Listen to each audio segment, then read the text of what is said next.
You know, Garden City looks a lot different than it did just 20 years ago, even 5 years ago. But there has been one mainstay, the River Club, although the name has changed.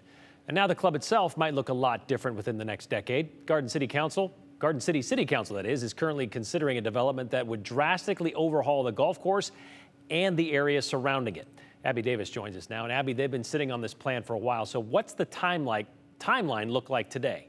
Well, Brian, developing part of the land was always the goal for the club owner, but the project has gotten a lot of pushback from club members, many of whom live on the course. One of Idaho's oldest golf courses, the River Club, it's about just living life. Might look very different in the future. Lincoln Property Company hopes to turn roughly 22 acres of the club into a residential and retail area. We are incredibly excited to put forth this application. Garden City Council members considered the project for the first time on Monday. Council has reviewed everything that has been sent in. If approved, up to 750 apartments and townhouses would be built along State Street. I think bringing that development here is just going to give us more options. And once that's developed, club member Jeremy Miller supports the growth. We've got the area to do it. We've got the area to not only develop, but also keep the golf course and keep the recreational aspect of what's happening here at the club. This has no access except to our neighborhood. But not everyone feels the same. That's our cul-de-sac right there.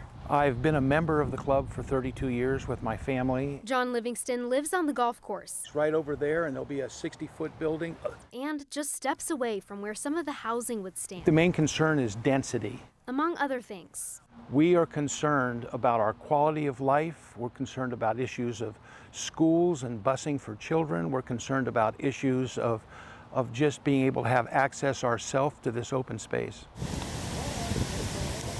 Club owner Will Gustafson isn't so sure those are big problems. He sold the club to Lincoln Property Company last June. We have been very transparent through this whole project. If the project goes through, Gustafson says they'll get the rest of the land back. We think there's a tremendous amount of benefit, and we think it's bigger than a handful of disgruntled neighbors. Until City Council makes a decision, each side will continue voicing their opinions. The open space will all go away. It'll never come back again. Change is definitely inevitable, and you can see it. You see it every single day. Garden City Council will likely make a decision about the project on June 26th. Gustafson says voting yes helps protect the golf course. If council members vote no, he says they'll have to sell the course to another developer, in which case who knows what could happen. Yeah, change always seems to be hard for a lot of people to stomach, so we'll see how this plays out. Thank you very much, Abby.